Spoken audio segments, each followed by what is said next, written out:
अस्सलाम वालेकुम एवरीवन, कैसे हैं आप सब लोग। Hope you all are doing well. अल्हम्दुलिल्लाह I am also good. Welcome back to my channel mama's world.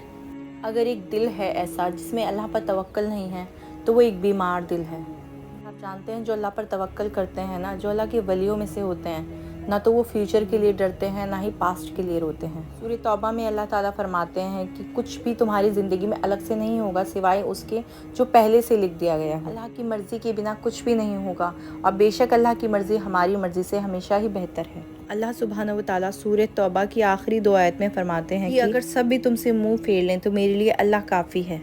मैं अल्लाह के सिवा किसी की इबादत नहीं करता और तवक्कल करता हूँ तो सिर्फ़ और सिर्फ अपने एक अल्लाह पर, क्योंकि वही है जो अर्शल अज़ीम का मालिक है। अल्लाह सारी कायनात का मालिक है। अल्लाह ताला सूरह फुरकान में फरमाते हैं कि तवक्कल हमें उस ज़ात पे करना चाहिए। हम उस ज़ात पे तवक्कल करते हैं जिसको मौत नहीं आती। बेशक अल्लाह ही के कब्ज़े में सारी कायनात है। तो जिस अल्लाह की हम 5 वक्त इबादत करते हैं, जिस अल्लाह के लिए हम नमाज़ पढ़ते हैं और नमाज में जो हम दुआएं पढ़ते हैं, स्पेशली अल्लाह की हम्दो सना हम करते हैं, अल्लाह ताला के लिए हम सना पढ़ते हैं, तो क्या उसका मीनिंग हम सबको पता है? बचपन से हम ये पढ़ रहे हैं तो क्या हम लोग जानते हैं कि हम जो पढ़ रहे हैं उसका असल मीनिंग क्या है, या हम अल्लाह ताला से क्या बात कर रहे हैं? आइए आज हम सना का तर्जुमा करते हैं। ए अल्लाह, मैं तेरी ही पाकी बयान करता हूँ, तेरी तारीफ़ करता हूँ और तेरा नाम बहुत बरकत वाला है।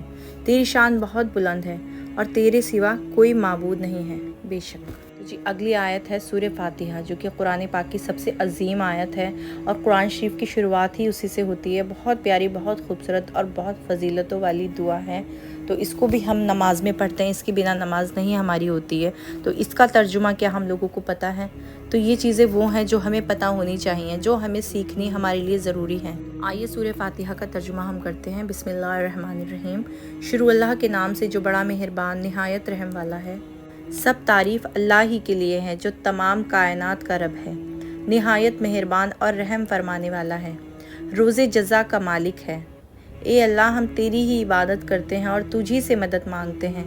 हमें सीधा रास्ता दिखा, उन लोगों का रास्ता जिस पर तूने अपना फजलो करम किया, अपना इनाम किया, ना कि उनका रास्ता जिन पर तेरा गज़ब नाजिल हुआ और जो भटके हुए हैं। आमीन सुम आमीन। हर इंसान चाहता है कि जो हम अल्लाह से दुआ मांगे हमारी दुआ फ़ौरन कबूल हो जाए, या जो भी हम अपनी ज़िंदगी में चाहते हैं ना वो हमें फ़ौरन मिल जाए। लेकिन हम लोग ना उसके लिए मेहनत नहीं करना चाहते, बस सोचते हैं कि हमारी ज़बान से कोई चीज़ निकले और अल्लाह ताला उसको फ़ौरन कबूल कर ले।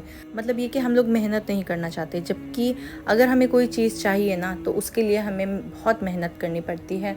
और वही चीज़ें कि कुछ पाने के लिए कुछ खोना पड़ता है। कि अगर हम लोग चाहते हैं ना कि हमारी ज़िंदगी में जो मुश्किलात हैं, परेशानियाँ या फिर जो भी ख्वाहिशें हैं हमारी, हम उनको पूरी करना चाहते हैं और अपनी मुसीबतों को, परेशानियों को दूर करना चाहते हैं, तो हमें अल्लाह ताला से बहुत ज़्यादा अपने आप को करीब करना पड़ता है। अल्लाह ताला का दिल खुश करना है, अल्लाह ताला को मनाना है। अल्लाह ताला के पास जो है वो अपना ज़्यादा से ज़्यादा टाइम अल्लाह ताला के साथ हमें बिताना है। रातों को अपनी नींद ख़राब करके उठना है, अल्लाह ताला को बताना है कि अगर हम किससे मोहब्बत करते हैं ना तो फिर हमें अच्छा लगता है ना उसके लिए कुछ करना, उसको खुश करना, उसके साथ टाइम स्पेंड करना, तभी उसको पता चलता है कि हाँ ये मुझसे मोहब्बत करता है। तो इसी तरीके से अगर हम अल्लाह से मोहब्बत करते हैं ना तो हमें अल्लाह ताला को बताना है। अल्लाह ताला बेशक सब कुछ जानता है, अल्लाह दिलों के हाल जानता है, लेकिन अल्लाह को फिर भी पसंद है कि उसका बंदा जो है वो अपनी ज़बान से इजहार मोहब्बत करे, अपनी ज़बान से अपनी ईमान की पुख्तगी का इजहार करे, अपनी ज़बान से बताए कि अल्लाह ताला मुझे तुझसे ये चीज़ें चाहिए और मैं जानता हूँ कि बेशक तू बड़ा मेहरबान और निहायत रहम वाला है और तेरे सिवा मैं किसी और की ना इबादत करता हूँ, ना ही मैं तेरे सिवा किसी और से मांगता हूँ। रब के आगे गिड़गिड़ाता है ना, उससे माफ़ी मांगता है, कैसे पॉसिबल है ना कि अल्लाह ताला तो उसकी वो बात भी मान लेती है जो वो पहले नहीं मानना चाहती। तो फिर वो तो रब है, वो तो 70 माओं से भी ज़्यादा मोहब्बत करने वाला है और बेशक वो तो जानता है ना क्या चीज़ हमारे लिए सही है क्या नहीं है।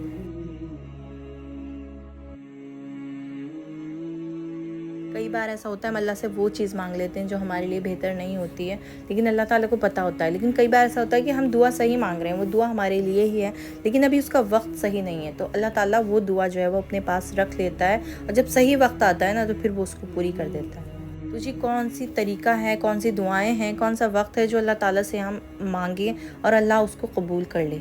सबसे पहले जो है वो बेसिक्स जो है ना वो हमारी के लिए, किसी भी दुआ के लिए अगर उन पे हम अमल करेंगे ना तभी हमारी कोई भी दुआ, अल्लाह पर तवक्कल करें, अल्लाह पर यकीन करें और गलत काम ना करें। और सबसे बड़ी बात, हुकूकुल इबाद का हमारा मामला जो है वो बिल्कुल साफ़ सुथरा होना चाहिए और اور بے شک وہ اپنی تو ساری چیزیں معاف کر دے گا، لیکن اگر اس کے پاس اس کا کوئی بندہ آئے گا نا کہ یا اللہ اس بندے نے میرے ساتھ یہ کیا، یہ ناانصافی کی ہے، تو اللہ تعالیٰ جو ہے وہ اس کے بدلے تمہاری ساری نیکی اس کو دے دے گا۔ اور پتہ ہے اگر وہ نیکی بھی کم پڑیں گی نا تو اس کے گناہ ہمارے سر ڈال دیے جائیں گے۔ تو حقوق العباد کا معاملہ اتنا خطرناک اور اتنا سینسٹیو ہے۔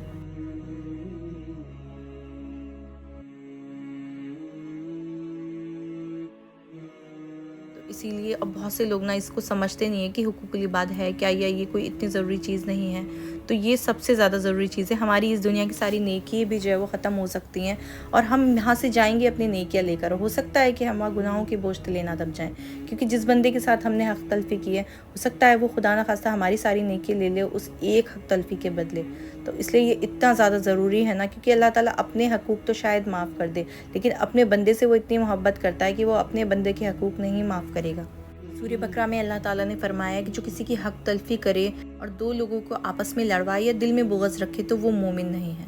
تو جی کسی بھی وظیفے کے لیے، کسی بھی دعا کے لیے ہمیں ان چیزوں کا جو بیسکس ہے نا، ان کا تو پتہ ہونا ضروری ہونا چاہیے کہ اگر ہمارے معاملات صحیح ہیں اور ہمارا اللہ پر توکل ہے، اور ہم 5 ٹائم کی نماز جو کہ اللہ تعالیٰ کا فرض ہے ہم وہ ادا کر رہے ہیں، اس کے بعد ہم اللہ سے کچھ بھی وظیفہ کریں گے، کچھ بھی دعا مانگیں گے، تو بے شک اللہ انہیں قبول کرے گا۔ اور اللہ کی بارگاہ میں دل سے مانگی ہوئی وہ دعا جو ہے وہ کبھی رد نہیں ہوتی، بھلے ہی تھوڑی دیر لگتی ہے کیونکہ صحیح وقت اللہ تعالیٰ کو پتہ ہے، لیکن کبھی کوئی دعا جو ہے وہ رد نہیں ہوتی اگر وہ دعا ہمارے لیے صحیح ہے۔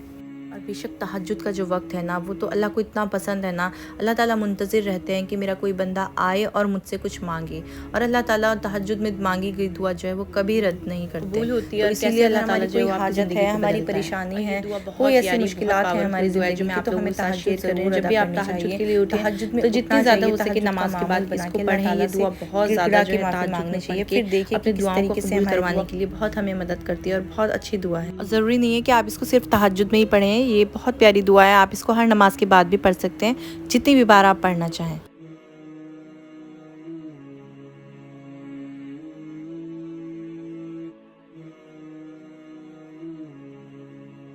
تو جی امید کرتی ہوں آپ کو آج کی ویڈیو پسند آئی ہوگی۔ ویڈیو پسند آئی تو پلیز اس کو زیادہ سے زیادہ شیئر کریں، لائک کریں، کمنٹ کریں۔ تہجد میں کیا گیا ہر عمل جو ہے وہ بہت زیادہ پاورفل ہو جاتا ہے، اس وجہ سے اگر ہم اس کو تہجد میں پڑھتے ہیں